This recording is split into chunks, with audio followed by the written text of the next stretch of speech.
sommes à 108 participants, on laisse les gens entrer petit à petit dans la salle. Oui, il y a encore des personnes qui arrivent là. C'est génial. Bonjour. Bonjour, bienvenue. Bonjour. Bonjour. On vous partage dans le chat le lien si vous avez besoin d'un sous-titre. Besoin de sous-titrage.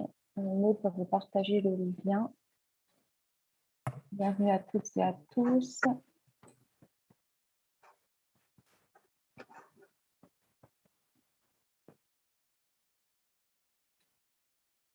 Recording in progress. Et nous lançons l'enregistrement. Bienvenue à toutes et à tous. On est ravis de vous retrouver avec Maud et Frédéric pour cette Active Box dédiée au handicap auditif.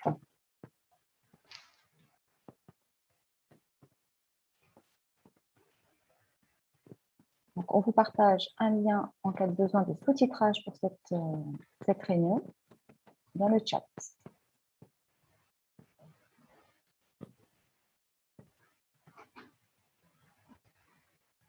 Ça arrive, on est 152. On va démarrer pour ne pas prendre de retard. Donc, je vais vous inviter à ouvrir la caméra. On rentre directement dans le vif du sujet avec Mélie et Sébastien de la Team Science Event. Ils vont nous apprendre à signer quelques mots en lien avec le travail. Donc, Mélie, Sébastien, je vous laisse la parole. Bonjour à tous, j'espère que tout le monde va bien en cette matinée. Donc on va prendre le premier bonjour, la main comme ça, comme une révérence. Bonjour, après on fait ça va, vous savez, comme le lapin, on fait ça va. Est-ce qu'on pourrait aller alors? Et bienvenue, donc on fait comme une assiette, vous voyez l'assiette on la tient, hop, on ouvre et on fait bienvenue dans le monde du travail. Donc, travail, on prend les deux points et on tape dessus comme ça. Le travail, non, pas sur la tête, on évite bien évidemment. Donc, travailler qui est proche du signe punir. Vous voyez, punir, c'est une fois. Travailler, c'est deux fois. Vous voyez, les deux fois punir. Voilà, travailler. Pomme de Renette et pomme d'api. Pomme de Renette et pomme d'api. Ah non, c'est pas ça. Donc, voilà, le travail. En général, au travail, hop, on s'occupe des dossiers. Vous voyez, une feuille, une sorte de classeur qu'on range dedans. Voilà, le dossier sur des bureaux. Alors, c'est comme le savoir, vous voyez, le lapin, toujours. Et hop, bureau. Exactement, c'est le bureau. Ah, vous signez bien, hein? C'est bien. Et après, il ne faut pas oublier qu'au travail, il faut une pause. Qui est donc la base du travail. C'est important. Une pause, on casse, break. Voilà, c'est la pause. Et pendant la pause, Qu'est-ce qu'on fait? on boit un café. Attendez, on ne vous entend pas très bien, a priori. Est-ce que vous pouvez vous rapprocher un tout petit peu ou parler un tout petit peu plus fort? Il y a des personnes qui n'ont pas le son. Alors, nous, on a le son, donc ceux qui n'ont pas le son, peut-être tester, reconnectez-vous. Ça va Nous, c'est mieux? bon. Ok. Ouais, Donc, ça va. on était à la pause. Donc, c'est la pause où on boit du café. Donc, on ouvre à l'eau, téléphone, la tasse et moudre le café. Vous voyez, comme ça, on moule le café tranquillement. Soit on boit du café, soit on boit du thé. Donc, le thé, tout simplement, hop, on trempe tout petit truc à l'intérieur. Voilà, le thé. Donc, ça, on récapitule un peu. Bonjour, ça va? Bienvenue. Travail. Dossier. Voilà. Le café. Le thé. Pendant la pause. Exactement la pause. C'est exactement ça. Et après, on est content de voir ses collègues. Vous voyez, vous prenez ça comme ça. Collègue. Oh, collègue. Ça va ou quoi? Les collègues. Et en général aussi, on oublie le bureau. Et sur le bureau, en général, on a un ordinateur. Vous voyez, en général, un portable ou ordinateur, mais plus facile. Ordinateur, on ouvre et on clapote. On clappe dessus. Ordinateur, exactement. Et après, on finit par lire, c'est mail. Le A comme arrobase et mail. Est-ce que ça va pour tout le monde? Oui? Ça va, c'est génial. Faites des pouces. C'est bien? Ok. Oui, super. Alors, on commence une dernière On fois veut et vous après, voir signer, hein. On veut vous voir le on veut faire. voir quand même. Alors, bonjour. Comment ça va, collègue? Ça va. J'ai du travail, j'ai des dossiers, mais vivement la pause pour pouvoir boire un café, un thé, et on avait dit quoi? Au bureau, comme ça, le bureau. Et après, j'ai envoyé mes mails. Voilà, le A de arrobase, mail. Donc voilà, après, il faut dire bureau, on peut faire bureau le signe comme ça, ou bien, voilà, vous voyez, j'ai ma table de bureau, et là, les dossiers, on est plein sur le bureau. Et sur la table, pile de dossiers, et voilà. Et à votre avis, comment on signe le mot réunion? Réunion. Bonne question. On fait la Macarena. Réunion, on prend tous ses doigts, les 5. Vous voyez, 5 personnes qui arrivent, et hop, on s'assoit, et on se réunit. Réunion. Et parfois, on finit par des rendez-vous. Rendez-vous. Hop, ah oui, j'ai rendez-vous. Réunion. Rendez-vous, réunion. OK? Alors, j'espère qu'ils ont bien retenu. C'est ça, on va voir après si vous avez retenu tout ce que vous ont présenté Mélie et Sébastien d'ici une petite vingtaine de minutes. Donc, merci pour ce petit temps, cette mise en énergie sur apprendre les mots voilà, du travail, enfin, cibler les mots en lien avec le travail. Voilà. On a appris plein de choses et on verra ensuite si on arrive à retrouver ces mots. Donc, merci Mélie et Sébastien. Et du coup, on va rentrer un petit peu dans le vif du sujet parce que je sais que beaucoup de gens qui sont présents avec nous aujourd'hui, là, on est plus de 181 personnes, vous connaissent. Certaines vous connaissent, donc c'est top. Ils sont ravis de vous retrouver pour ceux qui nous ont suivis à l'URRH. J'ai eu des mots, voilà, des petits signes sur LinkedIn, sur les réseaux sociaux. Et donc, maintenant, on va rentrer dans le vif du sujet. Est-ce que vous pouvez vous présenter pour ceux en tout cas qui ne vous connaissent pas, qui vous êtes? Alors, pour ceux qui ne nous connaissent pas, c'est mal. Et pour ceux qui nous connaissent, on fait des gros bisous. Alors, moi, je m'appelle Mélie, je fais partie de la Team Sign Event et je travaille avec Seb, qui est mon beau-frère et mon collègue depuis 10 ans. Et on propose des spectacles interactifs en langue des signes, en musique. Oui, voilà. Donc, moi, c'est Sébastien. Donc, voilà, Mélie, ma belle-sœur. Et depuis 10 ans, nous travaillons dans le domaine de la langue des signes. Et avant de faire des spectacles, nous avons eu une entreprise spécialisée dans la formation et dans l'insertion des personnes en situation de surdité. Alors, c'est quoi la Team Sign Even? Comment vous en êtes arrivé à créer cette team? Voilà. Bon, j'ai commencé. Donc, c'est vrai que Team Sign Event, avant tout, comme je le dis, c'est souvent un état d'esprit, c'est-à-dire s'ouvrir aux autres et partager la langue des signes de façon ludique et pédagogique. Donc, quand nous avons créé notre organisme de formation, nous avons remarqué que les stagiaires avaient du mal à retenir pas mal de mots. Donc, on dit, tiens, si on rajoutait un peu de musique pour égayer tout ça, et ça les a grandement facilité à acquérir et à signer tout en mouvement. Parce que la langue des signes, c'est une langue très ouverte et il faut se mouvoir pour pouvoir bien communiquer. Donc, la musique a été vraiment un élément vraiment rassembleur qui nous a permis de former plus de 3000 personnes, 4, 5. Chaque année, c'était énorme.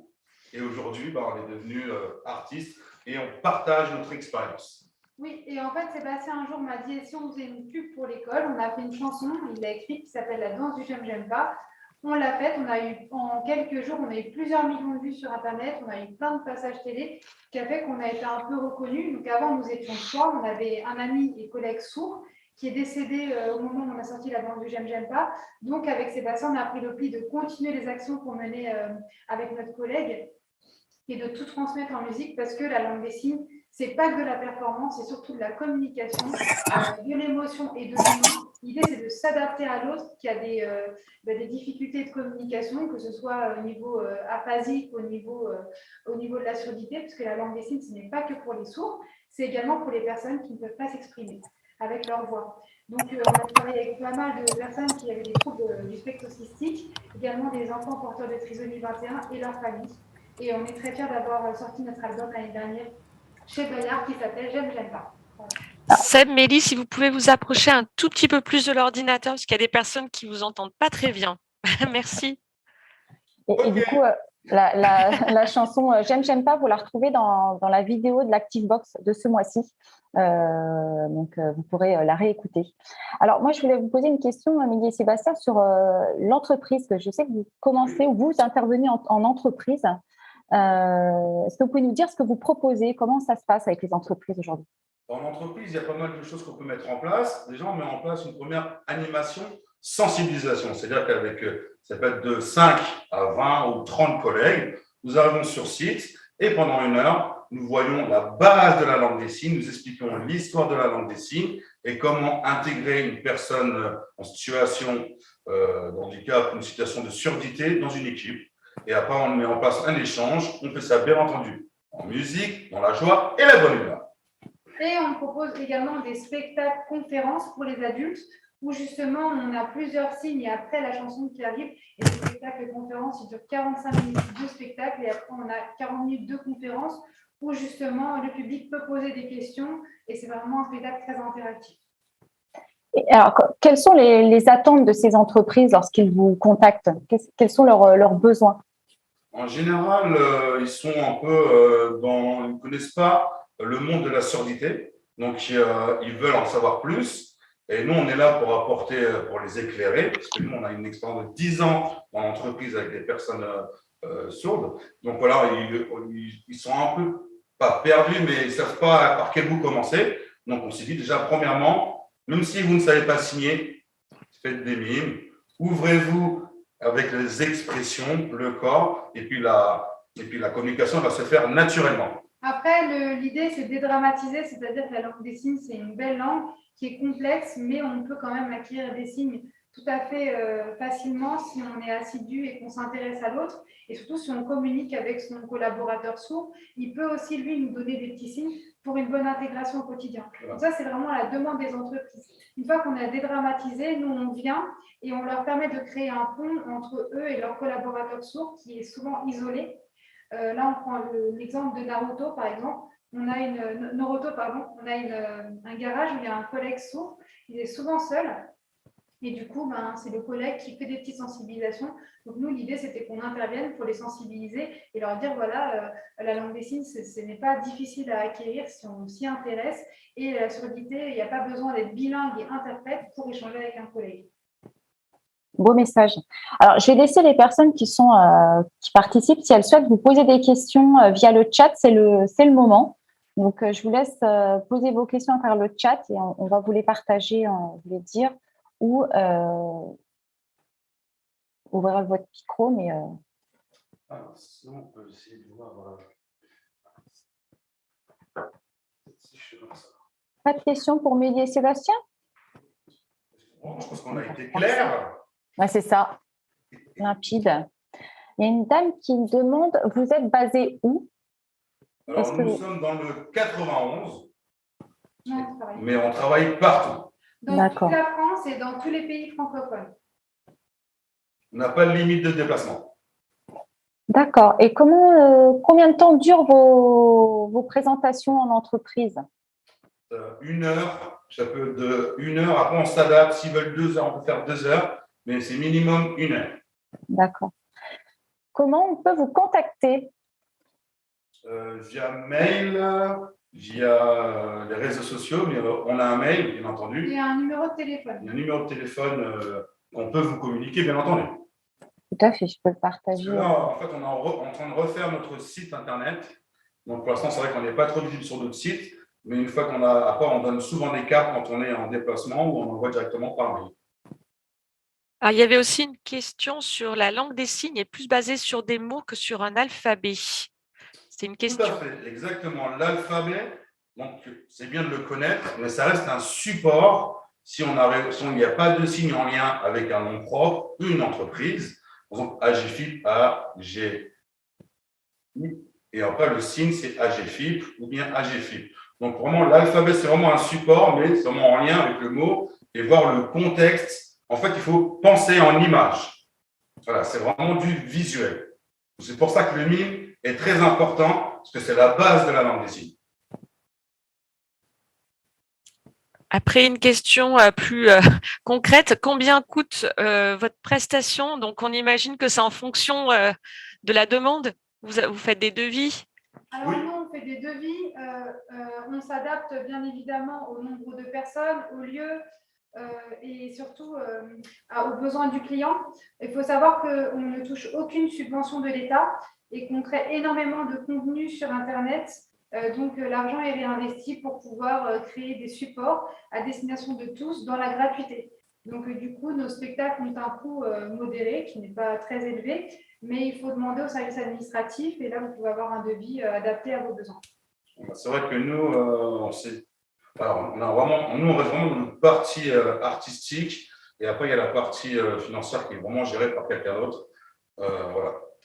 Après, voilà, n'hésitez pas à nous contacter et puis on vous fera un devis sans problème.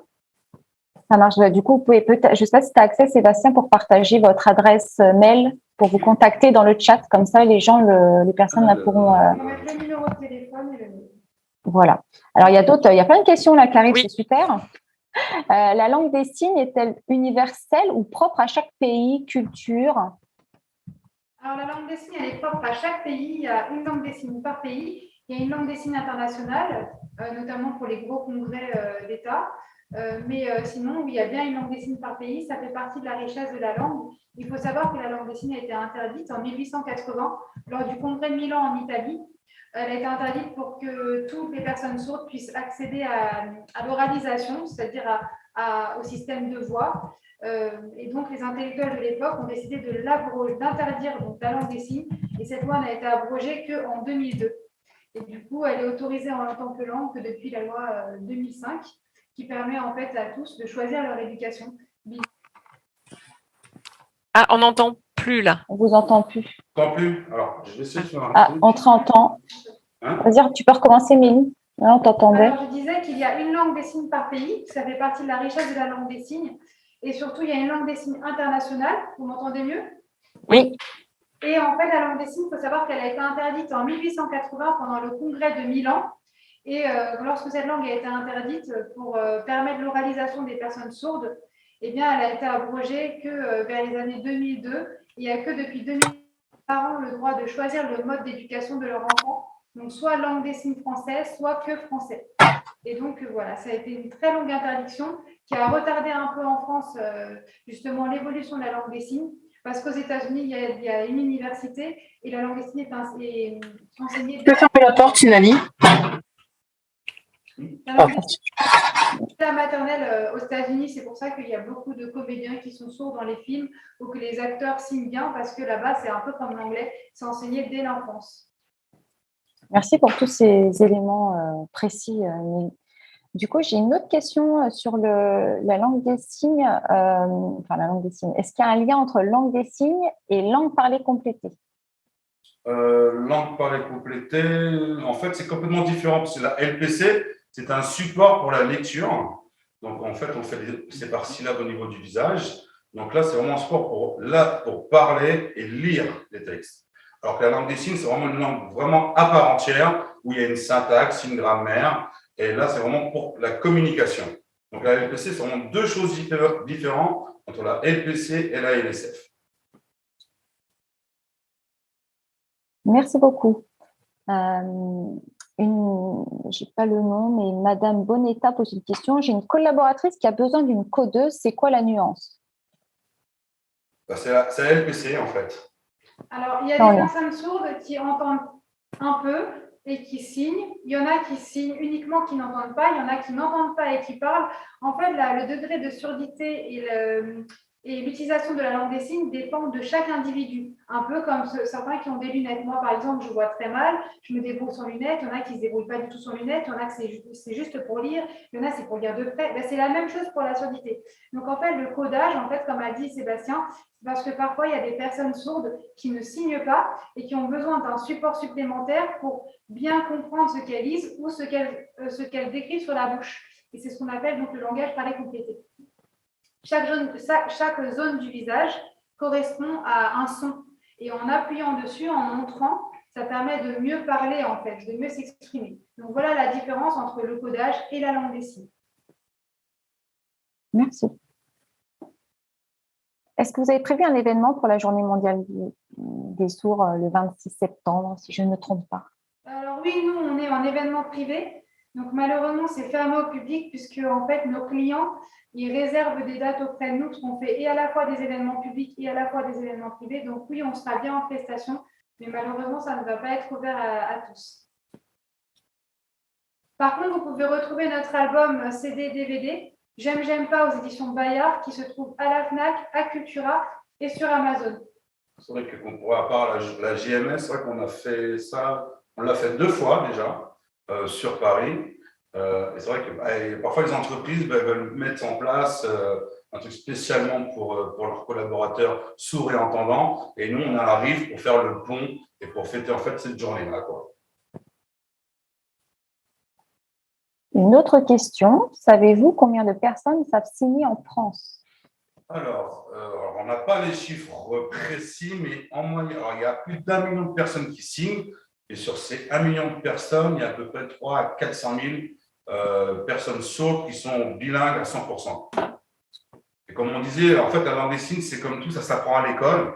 Donc, si on a des parents qui sont sourds, donc on l'acquiert dès la naissance. Mais si on est des enfants sourds de parents entendants, on est obligé de l'apprendre à l'école, comme pour la lecture, le français et l'écriture, c'est exactement la même chose. Donc, c'est pour ça que parfois, il y a des personnes qui signent et d'autres qui ne signent pas et qui apprennent sur le tard la langue des signes et qui préfèrent aller chercher le codage pour la lecture labiale, pour l'écriture, pour le parler, tout simplement. D'accord, merci beaucoup Sébastien. Une question de Sarah, parce que du coup, elle me dit, je repose ma question, désolée Sarah, je ne l'avais pas vue plus tôt. Comment la langue évolue-t-elle?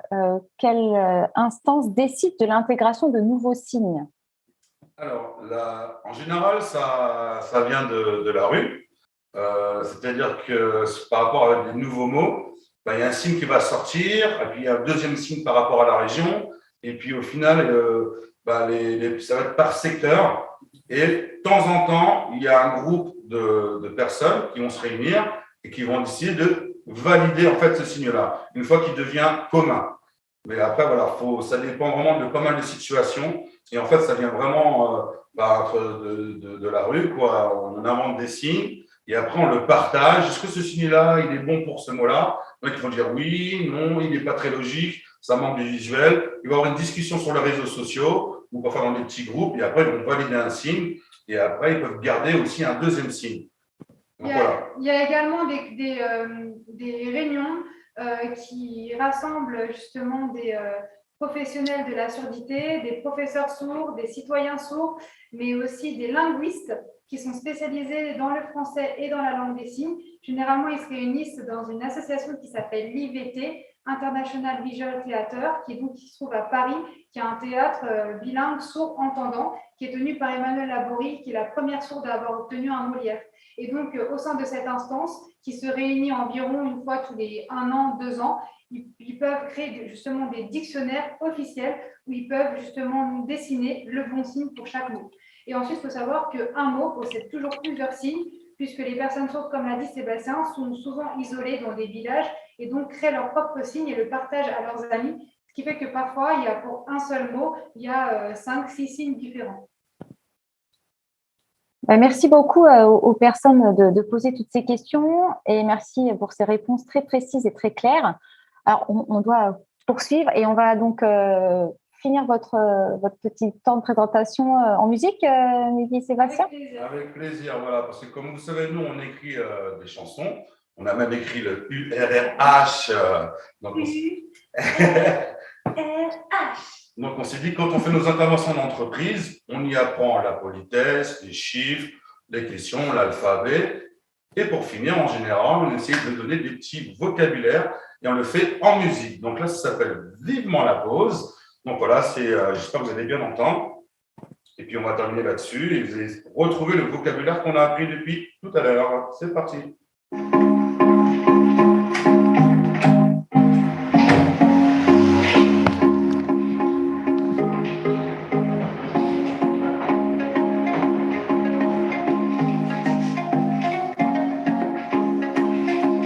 Prêt? Travailler.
Bravo, merci.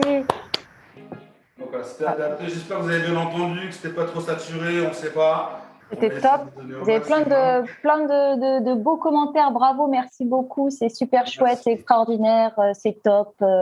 Ça défile, c'est génial. Bravo, bravo, merci beaucoup. Et effectivement, merci beaucoup à vous deux de nous avoir accordé du temps. Notre téléphone et notre mail pour nous contacter. On vient partout.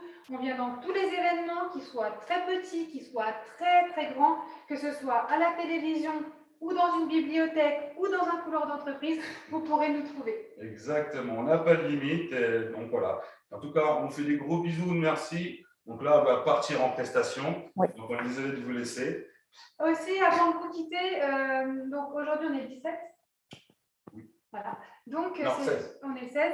Donc, demain, c'est la journée mondiale des sourds et de la langue des signes. Retrouvez-nous sur M6, sur W9, sur Gulli, TJ et Canal J pour toutes nos actus et nos nouvelles chansons. Voilà, c'est à partir de demain, c'est pendant une semaine. Il y a une action sur la langue des signes sur les chaînes nationales. Lagardère et M6. Donc voilà. C'est génial, vous êtes au top. Merci et bonne prestation. À bientôt. Super, merci Mélie et Seb, c'est toujours un plaisir de vous retrouver. Donc, on a pu voir une présentation succincte, mais quand même qui permet de voir un petit peu comment s'articule la langue des signes. Ce qu'il faut savoir, c'est que la langue des signes, ça concerne moins de 1% des personnes ayant un handicap auditif. Donc, la question, c'est comment est-ce qu'on peut communiquer autrement. Donc, vous avez peut-être entendu un bruit.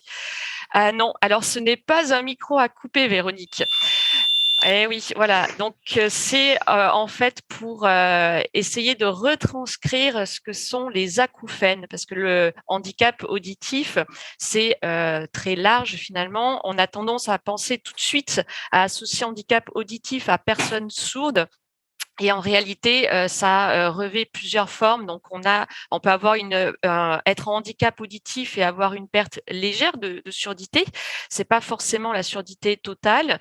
On peut avoir des acouphènes, par exemple, etc. Donc, on va aborder le sujet un peu plus en détail tout de suite.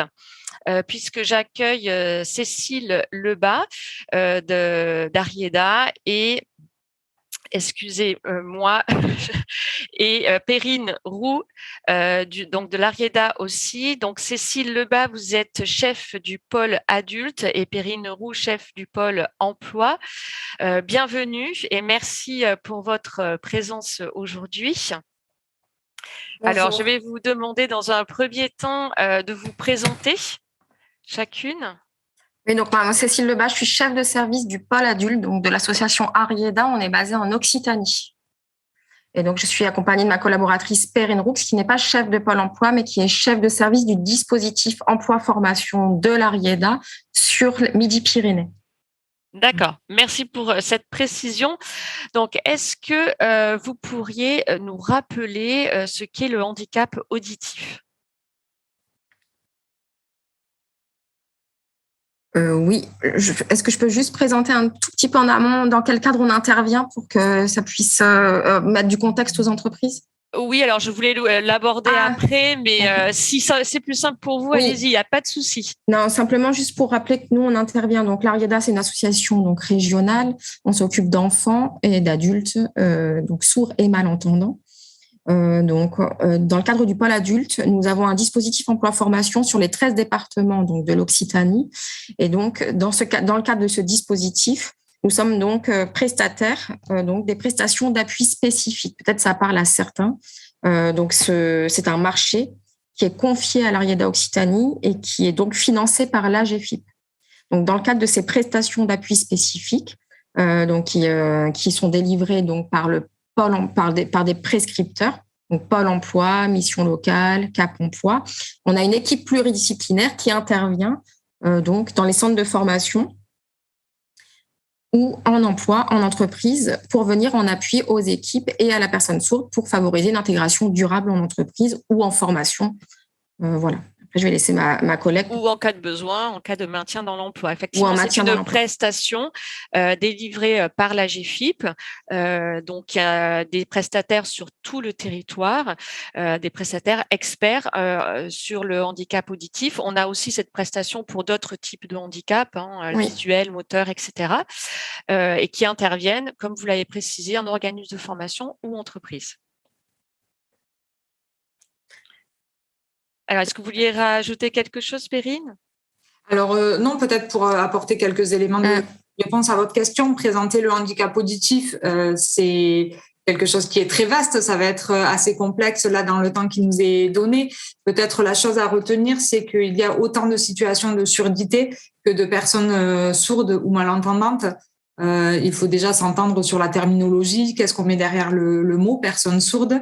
Nous, à l'Arieda, on accueille toute personne présentant une surdité, quel que soit son mode de communication, ses stratégies de compensation, et on l'accompagne dans la réalisation de son projet professionnel, que ce soit donc vers l'emploi, vers la formation, en fonction de ses besoins.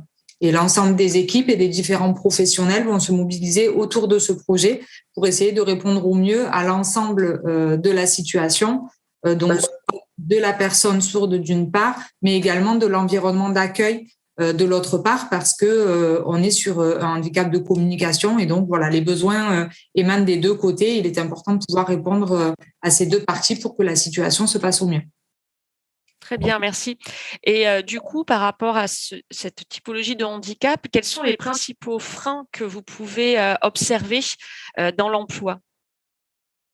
Alors, les principaux freins qu'on peut mentionner, ça va être en premier lieu le manque de connaissance des conséquences de la situation de surdité, parce qu'on a tendance à avoir des idées reçues sur ce que peut engendrer la surdité, et la priorité va être de venir les déconstruire et de pouvoir informer, accompagner, sensibiliser l'environnement d'accueil sur la situation de surdité de la personne qui sera concernée, de manière à ce que chacun puisse s'adapter. Donc, le premier des freins, ça serait celui-ci, le manque de connaissances qui générerait un manque d'adaptation de comportement ou de la situation en emploi ou en formation. De mauvaise prise en compte, de mauvaise compensation finalement. C'est ça. Et parfois des crispations, on peut imaginer quand la communication n'est plus fluide.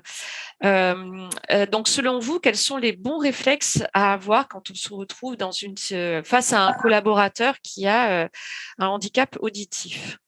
Alors justement, par rapport à ce que vous venez d'évoquer, de manière à pouvoir éviter ces situations de frustration et qui sont clairement la conséquence d'un manque de connaissance et de compréhension de son interlocuteur, nous, on va préconiser inévitablement une sensibilisation, à savoir un temps d'échange pour que chacun puisse venir poser les questions qu'il a, pouvoir s'exprimer pour les personnes sourdes sur leurs besoins, leurs difficultés éventuellement, mais aussi sur quoi est-ce qu'ils vont s'appuyer dans la communication, de manière à ce que chacun ait les mêmes clés et que la communication puisse s'installer. Ça va être le point de départ. Ensuite, nous, on va être là, l'ensemble des équipes va être là pour accompagner tout au long de l'intégration la personne et son environnement d'accueil sur la mise en place des interventions des bons professionnels. Il y a différents professionnels qui peuvent intervenir, les interprètes en langue des signes, les interfaces de communication, des preneurs en notes. On va pouvoir aussi faire ces préconisations en fonction de la situation donnée. Et à partir de là, soutenir cette intégration-là dans la durée avec peut-être aussi des petits temps de reprise et de piqûres de rappel sur on va dire les comportements à adapter pour que la communication se passe au mieux et in fine l'intégration soit durable. D'accord. Est-ce qu'il y a des réflexes qui sont, ou souvent des habitudes spontanées de comportement, des comportements spontanés qui ne sont pas du tout adaptés? C'est très difficile de vous apporter une réponse parce que d'une personne à l'autre, ça ne va pas être la même chose. Par exemple, une personne qui va avoir un bon appui à l'écrit, vous prenez un papier, un stylo, ça va être adapté parce que du coup, elle va pouvoir compléter sa compréhension par l'écrit. Une personne qui n'a pas accès à l'écrit, vous allez la mettre dans une double difficulté. Donc, c'est pour ça qu'on insiste un peu sur ce temps-là d'échange propre à la situation donnée que vont rencontrer l'ensemble des collaborateurs, personnes sourdes et professionnels sur l'entreprise ou sur le centre de formation, de manière à proposer les clés adaptées et ajustées à chacun. D'accord. Alors, on entend parfois, c'est pas parce que je suis sourd qu'il faut que tu parles fort. Donc ça, c'est une idée reçue. En fait, ça ne compense pas forcément la personne, c'est ça? Tout à fait. Encore une fois, ça va être très variable. Une personne qui serait appareillée, par exemple, et qui aurait besoin de rehausser le son, ça peut la soutenir. Par contre, le risque, c'est que selon la tonalité de la voix, le son puisse être douloureux pour certains. Ça va venir déformer la lecture labiale parce qu'on va accentuer tout ce qui va être expression du visage et labialisation, qui peut être un appui pour certaines personnes, pas pour toutes.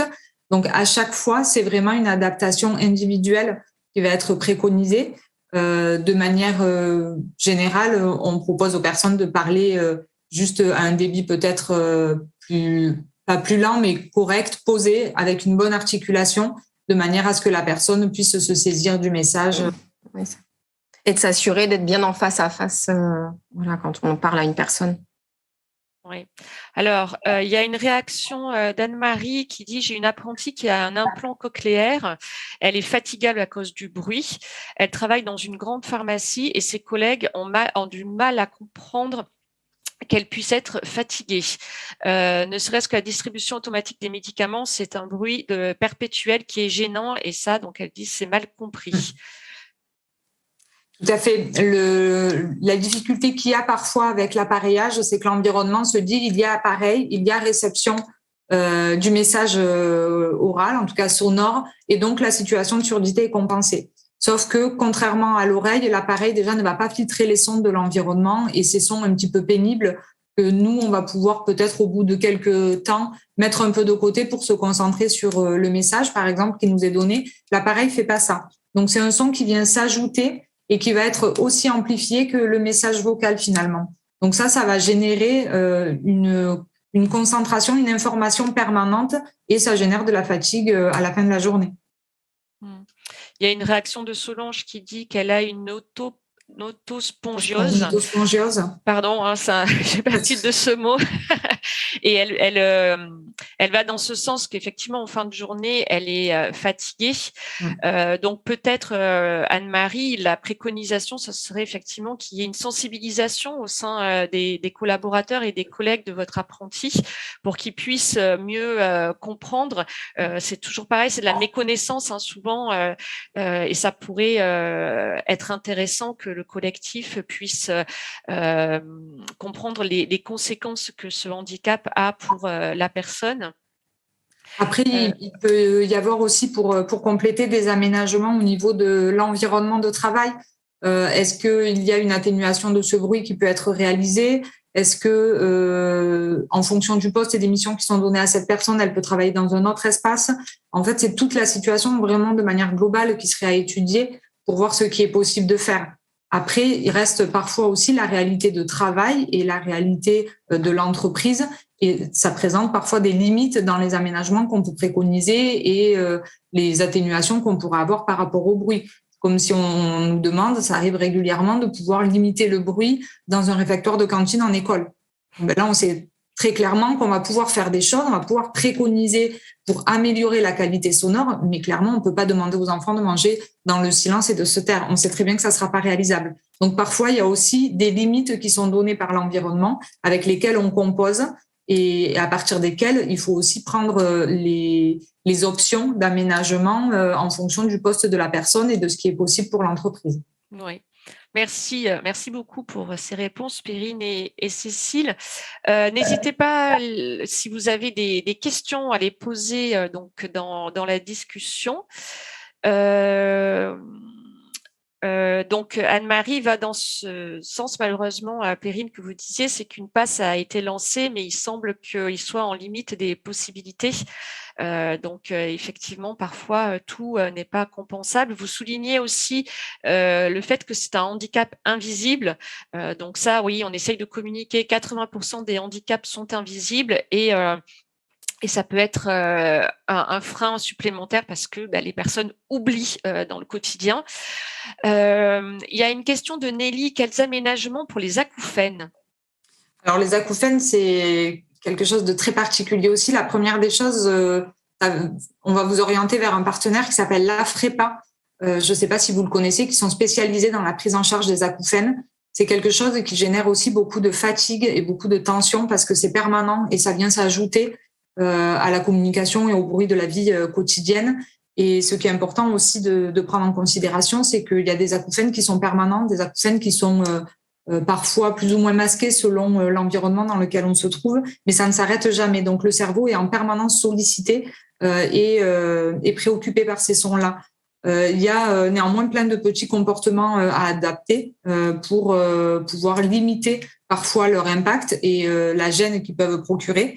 Mais là, on relaie généralement vers les spécialistes qui vont pouvoir, encore une fois, proposer des solutions adaptées à la personne et à son rythme de vie, à son environnement. Je vous mets peut-être le nom du partenaire. Oui, voilà, c'est demandé, merci. Donc, en fait, on voit que c'est vraiment très spécifique le handicap auditif et vous expliquez que vous-même vous orientez en fonction de la typologie du handicap auditif vers encore une personne spécialiste d'une typologie de handicap auditif. Alors, précision, les acouphènes, c'est pas systématique. Toutes les personnes sourdes ne présentent pas d'acouphènes et inversement, il y a des personnes qui ont des acouphènes mais pas de perte auditive. Tout à fait. Alors, il y a Roxane qui explique qu'elle a une salariée qui n'est pas reconnue en situation de handicap et ça serait bien pour elle puisqu'elle pourrait obtenir aussi une aide financière pour ses prothèses auditives. Comment pouvez-vous l'accompagner? Donc, c'est d'essayer de lui en parler, de voir avec elle si elle serait d'accord pour faire les démarches, d'expliquer et de la rassurer sur les conséquences. Donc, si vous avez besoin, Roxane, de précision, contactez votre chargé de AGFIP de votre délégation régionale qui pourra vous orienter vers les interlocuteurs. N'hésitez pas.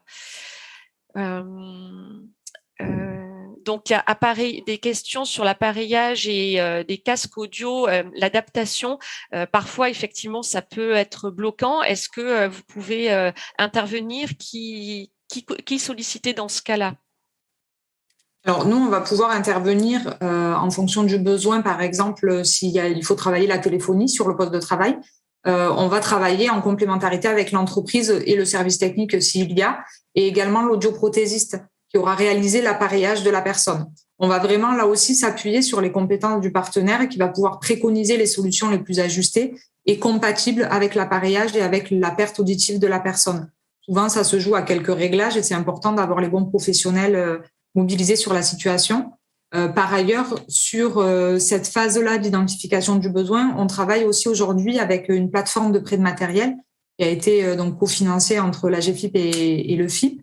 L'Arieda gère la mise à disposition de matériel pour des prêts ou des essais de manière à faciliter et à rendre plus rapide l'identification du matériel nécessaire au maintien dans l'emploi ou à l'intégration en formation, quelle que soit la situation. D'accord, merci. Il y a Emmanuel qui demande quel intérêt d'avoir une RQTH puisque les prothèses peuvent être prises à 100%. Alors, c'est certaines prothèses, vous compléterez, hein, Perrine ou Cécile, mais c'est pas toutes les prothèses. Et en fait, c'est pas la personne qui choisit ses prothèses, c'est le prothésiste qui va lui dire, l'audioprothésiste qui va indiquer en fonction de la pathologie quelle prothèse la personne a besoin. Et du coup, si elle fait pas partie du package pris à 100%, eh ben, il y a un reste à charge qui peut être très important pour la personne. Donc, c'est pour ça que c'est important d'avoir une reconnaissance parce que la GFIP intervient sur un complément pour l'acquisition des prothèses auditives. Il y a des micros. Oui. Ouais. N'hésitez pas à compléter, Cécile ou Perrine, par rapport à la réponse que j'ai apportée. Tout à fait. Allez-y. Non, c'est pour compléter tout à fait. Par rapport aux prothèses remboursées à 100%, on est sur une entrée de gamme sur la majorité des soins, des lunettes. C'est à 100%. Et vous avez totalement raison, c'est le professionnel audioprothésiste qui va identifier quelle est la bonne prothèse auditive qui va permettre de répondre et d'optimiser les restes auditifs de la personne. À partir de là, nous aussi, on va pouvoir faire des préconisations quand on est sollicité en amont en fonction des besoins au poste. Vous évoquiez tout à l'heure la téléphonie, mais on a souvent des situations de réunion qui vont demander la mise en place de micros, par exemple. Toutes les prothèses ne sont pas compatibles. Donc, c'est vrai que c'est intéressant d'être mobilisé le plus en amont possible de manière à donner l'ensemble des informations aux bénéficiaires et à l'audioprothésiste pour qu'on travaille ensemble, là aussi, à l'aménagement qui va être le plus optimal entre les besoins de compensation de la perte auditive avec la prothèse, mais aussi les besoins techniques, si nécessaire, sur le poste de travail pour permettre une intégration durable et adaptée dans l'environnement professionnel. Alors, depuis qu'on échange, j'entends souvent le mot ensemble, avec, etc. Donc, le message à retenir, c'est qu'il faut solliciter les partenaires et il ne faut pas rester seul avec la personne parce que, en fait, c'est assez complexe et donc, il faut s'appuyer sur les professionnels. Il y a Anaïs qui dit qu'il y a un salarié qui porte des appareils auditifs qui travaille dans un lieu bruyant. Donc, qu'est-ce qu'on peut préconiser? Un casque par-dessus les appareils, d'enlever ces prothèses. Qu'est-ce qui peut être fait? Là aussi, ça va être très variable en fait. Ça dépend de quelle est sa mission. Un environnement bruyant, pourquoi? Est-ce que c'est des alertes? Est-ce que c'est des alarmes? Est-ce qu'il a besoin d'avoir accès à ces informations-là? Si on prend l'exemple d'un entrepôt, par exemple, de logistique, ça va être très bruyant, mais à la fois, c'est des alertes de machines qui vont reculer ou qui vont se mettre en marche et c'est des sons nécessaires pour que la personne puisse être attentive à sa sécurité et à celle de ses collègues de travail au quotidien. Si c'est un bruit environnant, on va pouvoir qui n'est pas utile et qui ne donne pas de message, on va pouvoir travailler peut-être à un espace de travail plus isolé ou travailler sur la sonorité de l'environnement. Ça va être très variable. Retirer les prothèses, c'est pas nos préconisations généralement, mais ça peut arriver parfois que les personnes fassent ce choix-là, mais c'est très personnel dans la mesure où ça donne quand même une fonction d'alerte et ça permet de rentrer en communication avec son environnement. Donc là, encore une fois, il faudrait voir la situation précise pour faire une préconisation adaptée. Est-ce que vous avez déjà eu le cas d'un salarié qui n'avait pas eu sa RQTH, malgré l'avis de médecin du travail, de l'ORL, etc. Non, ça vous est jamais arrivé? C'est une question qui est posée. Nous, c'est le cadre. Nous, c'est le cadre pour bénéficier d'une prestation d'appui spécifique, il faut une RQTH. Donc, les personnes. Oui, mais vous auriez pu avoir, de par vos activités ou être interpellé. Donc là, qu'est-ce qu'on peut préconiser? C'est déjà que la personne fasse appel auprès de la MDPH. Peut-être éventuellement aussi vous rapprocher du Cap Emploi, service maintien dans l'emploi, parce que les Cap Emploi donc siègent dans les commissions des MDPH et ils vont pouvoir aussi étudier le dossier et voir qu'est-ce qui a pu manquer pour pas que la personne ait sa RQTH. Oui, il y a des permanences aussi au sein des MDPH. Nous, par exemple, à l'Arieda, on a des permanences avec des travailleurs sociaux au sein des MDPH pour accompagner les personnes sourdes à bien remplir leur dossier et demander les pièces nécessaires pour leur vie quotidienne. Donc que ce soit vie quotidienne ou en insertion professionnelle. Donc, mais en général, la RQTH est quand même régulièrement demandée. Très bien, merci. Alors, il y a beaucoup de questions. Donc, il y a des organismes équivalents à l'Arieda dans le Grand Est, bien sûr, parce que c'est une prestation qui est sur toute la France. Appelez la délégation régionale dont vous dépendez et ils vous mettront en relation. Certains conseillers et certaines personnes sont mécontents de leur prothésiste. Comment conseiller les salariés sur leur choix de prothésiste? Faut changer d'audioprothésiste. On conseille toujours un deuxième avis. Oui. Comme avec tout professionnel. Si vous êtes satisfait, il faut prendre notre avis.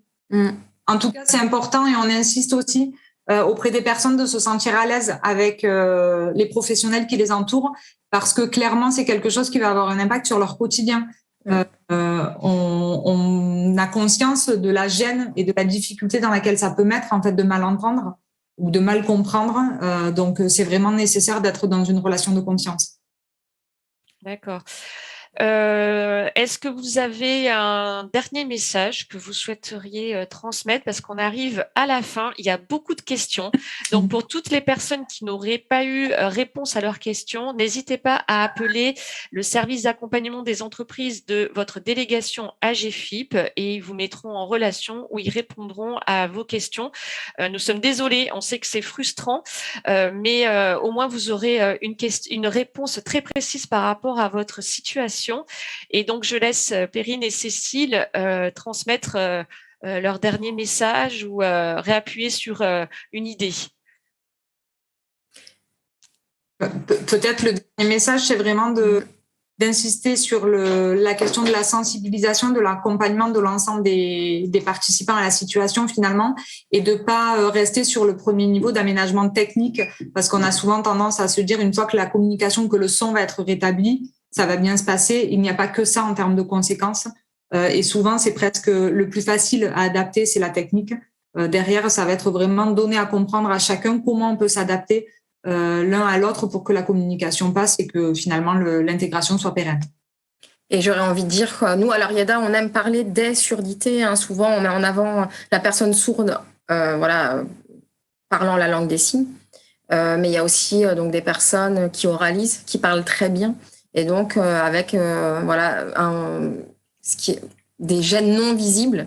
Et souvent, on oublie aussi que ces personnes, il y a besoin de sensibiliser son environnement de travail, il y a besoin d'appréhender les conséquences de sa surdité parce qu'il y a quand même une gêne dans la communication globale au quotidien.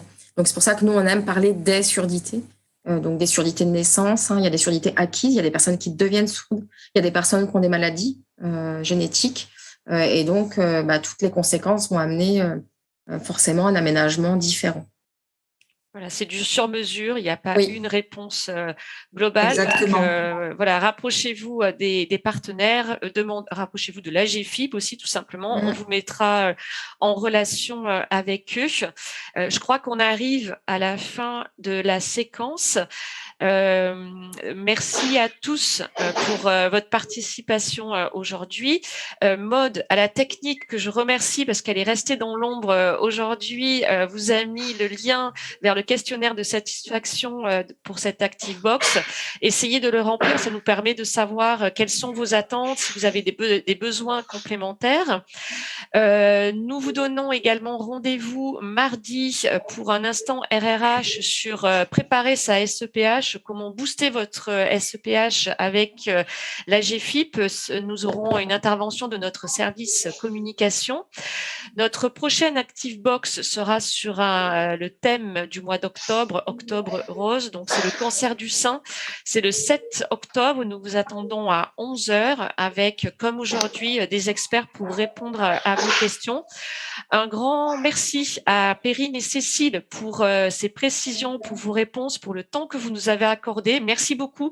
On sait que vous êtes très prises.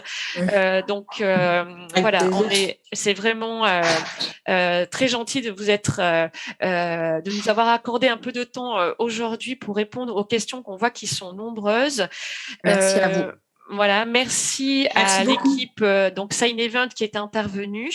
Est-ce que j'ai oublié quelque chose, Herveline? Merci à toi pour cette co-animation chaque mois. Écoute, tu n'oublies rien. Voilà.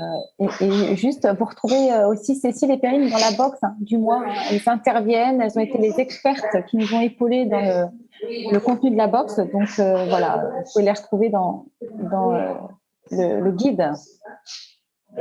Puis si vous le souhaitez, on reste en ligne 15 minutes si vous avez des questions plus pointues sur les contenus de la box, si vous avez le temps d'y jeter un œil.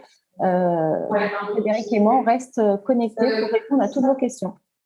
Et j'invite les personnes à couper leur micro. Voilà, donc nous, on reste connectés pour répondre à vos questions sur le contenu à proprement dit de la box du mois sur le handicap auditif. Et merci beaucoup. La box, elle est disponible sur le site Activateur de Progrès. En vous créant un compte qui est très facile à faire, voilà, nom, prénom, adresse mail, vous accédez au site Activateur de Progrès et vous accédez à l'ensemble des box. Et puis, les box sont toujours disponibles sur l'espace collaboratif de la GFIP, un espace dédié aux entreprises qui participent au réseau des référents handicap.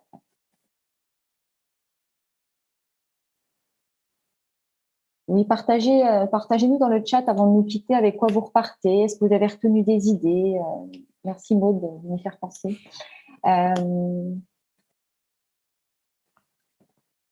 Si vous avez des soucis techniques pour les télécharger ou quoi, dites-le nous aussi.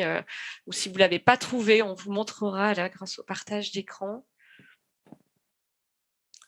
Après, s'il y a des personnes qui avaient posé des questions auxquelles on n'a pas pu répondre, si vous êtes toujours là, n'hésitez pas.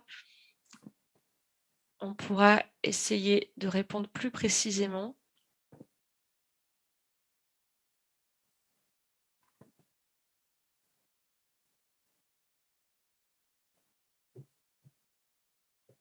Moi, je voulais savoir, c'est sur le plan technique, pourquoi on n'utilise pas Teams plutôt que Zoom?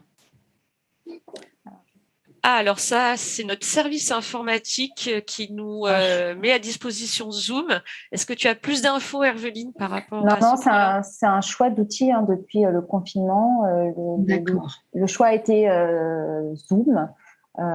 Et pas de Teams, j'en suis. Enfin, voilà. D'accord, parce qu'en fait, moi, pour le coup, c'est pas autorisé Zoom et j'ai dû demander une dérogation et donc je me dis si pour les fois d'après ça pouvait être plus pratique en Teams, voilà, parce qu'à chaque fois je suis obligée de solliciter l'informaticien et il me laisse un temps minime, donc savoir si j'étais la seule dans ce cas ou… Non, effectivement, il y a des entreprises qui sont comme vous, qui, pour le coup, ont choisi Teams et ça crée, voilà, ils sont aussi en difficulté et on le comprend. Et on ne sait pas si en 2023, on aura un accès à Teams, mais bien évidemment que si c'est le cas, on passera sur Teams.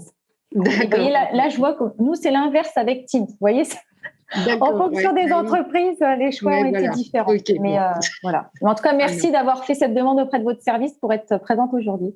Oui. Ok, merci, c'était très intéressant. C'est ma première, je démarre tout juste, donc j'ai trouvé très intéressant et c'est vrai que l'équipe Teams in Event, ça peut être intéressant pour les faire intervenir sur site lors d'une occasion comme la SSEPH.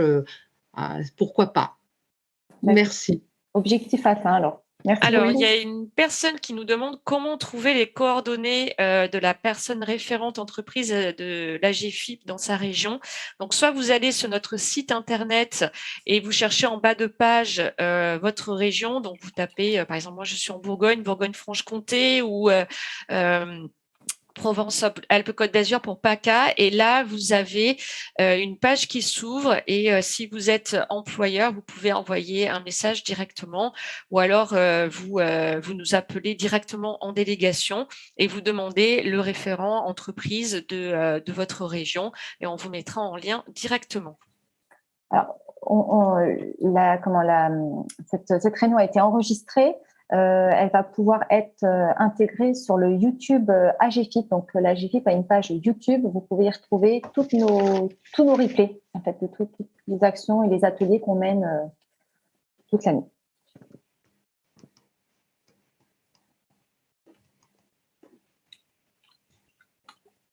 Voilà, je crois qu'on a répondu aux dernières questions. Une question sur la JMS. Oui, je suis en train de… Du coup, la dame me met un doute, mais c'est le 26 septembre. Alors, je vois qu'il y a plusieurs dates sur Internet.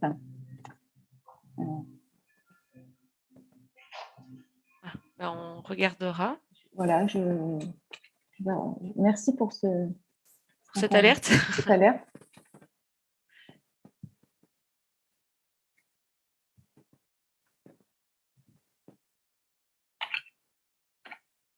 Ah, il y a Cécile qui nous dit c'est toujours le dernier samedi du mois, elle pense. Donc, on va vérifier. Merci beaucoup. Donc, merci à tous pour votre participation. Il est 12h02. On va s'arrêter. Donc, on vous donne rendez-vous le 7 octobre à 11h pour la nouvelle ActiveBox qui sera donc sur le thème du cancer du sein. Bonne journée à tous.